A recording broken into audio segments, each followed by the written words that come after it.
अस्सलाम वालेकुम जी। एक दफ़े काफ़ी अमीर शख्स होता है और उसका जो बेटा होता है वो काफ़ी ज़्यादा बिगड़ा हुआ होता है। अच्छा, होता यूँ है कि उसको उसका एक दोस्त उसको गाली दे देता है और उसकी माँ की गाली दे देता है।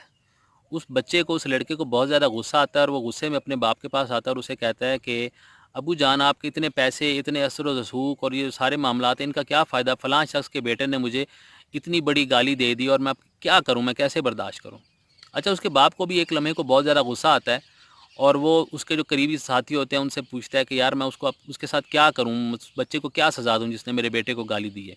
कोई कहता है कि आपके पास इतना ज़्यादा पैसा है, आपकी इतनी ज़्यादा मतलब आपके पास पावर है, आपकी बात चलती है, आपकी बात सुनी जाती है, मानी जाती है, तो आप उसकी ज़ुबान कटवा दें। कोई कहता है आप उसको कत्ल करवा दें, कोई क्या, यानी अपनी अपनी दिमाग और अपनी सोच के मुताबिक हर कोई कोई ना कोई मशवरा ज़रूर देता है और नेगेटिव ही मशवरा देता है।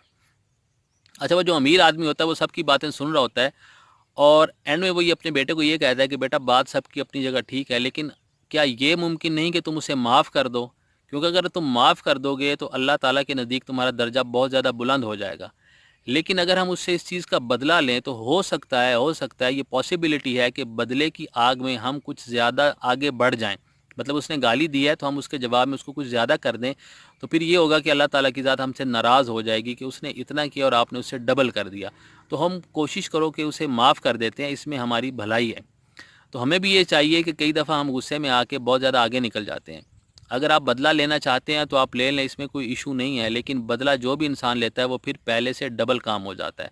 तो कोशिश करें कि माफ़ करना सीखें, क्योंकि जो बदला है वो जब अल्लाह की ज़ात लेती है तो फिर उसका मामला ही और हो जाता है। तो कभी ज़िंदगी में इस तरह का मामला पेश आ जाए तो हमें कोशिश करनी चाहिए कि उस शख्स को माफ़ कर दें। लेकिन अगर कोई हद से ज़्यादा बढ़ जाए तो फिर ठीक है, उसको अब चुप करवाने के लिए कुछ ना कुछ करना पड़ता है।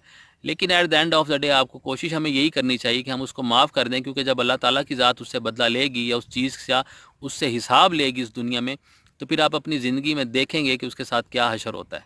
कोशिश करने यही करें कि माफ़ करना सीखें और मोहब्बतें बाँटें। Thank you so